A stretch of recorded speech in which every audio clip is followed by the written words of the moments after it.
ಟಿವಿ20 ಕನ್ನಡ ವಾಹಿನಿಗೆ ಸ್ವಾಗತ.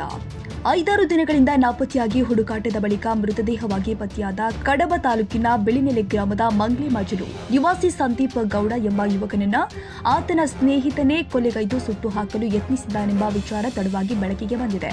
ಸುಬ್ರಹ್ಮಣ್ಯ ರೈಲು ನಿಲ್ದಾಣದಿಂದ ಸುಮಾರು 1.5 ಕಿಲೋಮೀಟರ್ ದೂರದ ನಾರಡ್ಕ ಎಂಬಲ್ಲಿನ ಕಾಡಲ್ಲಿ ಸಂದೀಪ್ ಗೌಡ ಮೃತದೇಹ ಕೊಳೆತ ಸ್ಥಿತಿಯಲ್ಲಿ ಸೋಮವಾರ ಪತ್ತೆಯಾಗಿದೆ. ಸಂದೀಪ್ನನ್ನ ಆತನ ಸ್ನೇಹಿತ ನಿಟ್ಟಣ್ಣ ನಿವಾಸಿ ಪ್ರತೀಕ್ ನಿಟ್ಟಣ್ಣ ಎಂಬಾತ ರೈಲು ನಿಲ್ದಾಣದ ಬಳಿಯ ಗುಡ್ಡಿಯಲ್ಲಿ ಕಬ್ಬಿಣದ ರಾಡ್ನಿಂದ ಹೊಡೆದು ಕೊಲೆಗೈದಿದ್ದಾನೆ. ಬಳಿಕ ಆತನ ಮೃತದೇಹವನ್ನ ಕಾಡಿನೊಳಗೆ ಕೊಂಡೊಯ್ದು ಸುಟ್ಟು ಹಾಕಲು ಯತ್ನಿಸಿರುವುದು ಪೊಲೀಸ್ ತನಿಖೆಯಿಂದ ಬಯಲಾಗಿದೆ. ಮರ್ದಾಳದಲ್ಲಿ ವಿನಯ್ ಎಂಬುವರೊಂದಿಗೆ ಶಾಮಿಯಾನ ಹಾಕುವ ಕೆಲಸ ಮಾಡ್ತಾ ಇದ್ದ ಸಂದೀಪ 27ರಂದು ಕೆಲಸಕ್ಕೆಂದು ಮನೆಯಿಂದ ತೆರಳಿ ಸಂಜೆ ಮನೆಗೆ ವಾಪಸ್ ಆಗಿರಲಿಲ್ಲ.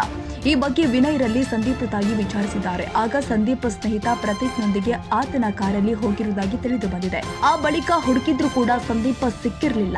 ಈ ಬಗ್ಗೆ ಕಡಬ ಠಾಣೆಗೆ ದೂರು ನೀಡಲಾಗಿತ್ತು. ಅದರಂತೆ ಸಂದೀಪ್ನನ್ನ ಕಾರಲ್ಲಿ ಕರೆದೊಯ್ದಿದ್ದ ಪ್ರತೀಕ್ ಹಾಗೂ ಇನ್ನೋರ್ವನನ್ನ ಪೊಲೀಸರು ರವಿವಾರ ರಾತ್ರಿ ವಶಕ್ಕೆ ಪಡೆದು ವಿಚಾರಣೆ ಮಾಡಿದಾಗ ಕೊಲೆಯ ರಹಸ್ಯ ಬಯಲಾಗಿದೆ. ಕೊಲೆಗೆ ಸ್ಪಷ್ಟ ಕಾರಣ ಪೊಲೀಸ್ ತನಿಖೆಯಿಂದ ಮಾತ್ರ ತಿಳಿದು ಬರಬೇಕಾಗಿದೆ. ಕೊಲೆಗೀಡಾದ ಸಂದೀಪ್ನ ಮೃತದೇಹವನ್ನ ಸುಟ್ಟು ಹಾಕಲು ಯತ್ನಿಸಿದ ಸ್ಥಳಕ್ಕೆ ಸೋಮವಾರ ಸಂಜೆ ಆರೋಪಿ ಪ್ರತೀಕ್ನನ್ನ ಪೊಲೀಸರು ಕರೆತರಲಾಗಿತ್ತು. ಈ ವೇಳೆ ಆರೋಪಿಯನ್ನ ನಮ್ಮ ವಶಕ್ಕೆ ನೀಡಿ ಎಂದು ಸ್ಥಳೀಯರು ಪೊಲೀಸ್ ವಾಹನವನ್ನ ತಡೆದು ಆಕ್ರೋಶ ವ್ಯಕ್ತಪಡಿಸಿದ ಘಟನೆ ಕೂಡ ಜರುಗಿತು. ಈ ಕೃತ್ಯ ಒಂದೊಬ್ಬರು ಮಾಡಿದ್ದಲ್ಲ, ಉಳಿದವರನ್ನು ಕೂಡ ತಕ್ಷಣ ಬಂಧಿಸುವಂತೆ ಒತ್ತಾಯ ಕೇಳಿ ಬಂದಿದೆ.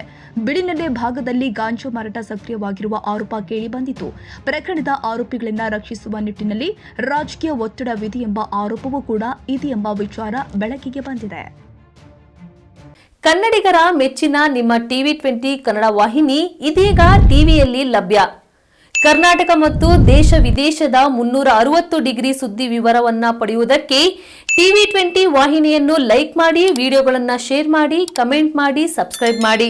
HCN ಕೇಬಲ್ 842 ನಂಬರ್ನಲ್ಲಿ ಹುಕ್ಕೇರಿ ತಾಲೂಕು ಹಾಗೂ ಸಂಕೇಶ್ವರದ ಸುತ್ತಮುತ್ತಲಿನ ಹಳ್ಳಿಗಳಲ್ಲಿ ಲಭ್ಯ.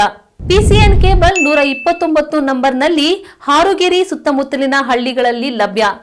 ರಾಯಬಾಗ್ ಡಿಜಿಟಲ್ ಚಾನೆಲ್ ಕೇಬಲ್ 80ನೇ ನಂಬರ್ನಲ್ಲಿ ರಾಯಬಾಗ ತಾಲೂಕಿನ ಸುತ್ತಮುತ್ತಲಿನ ಹಳ್ಳಿಗಳಲ್ಲಿ ಲಭ್ಯ. UDCN ಕೇಬಲ್ ನೆಟ್ವರ್ಕ್ ಉಗಾರ ಸುತ್ತಮುತ್ತಲಿನ ಹಳ್ಳಿಗಳಲ್ಲಿ ನಿಮ್ಮ ಟಿವಿ20 ಕನ್ನಡ ವಾಹಿನಿಯೂ ಲಭ್ಯ.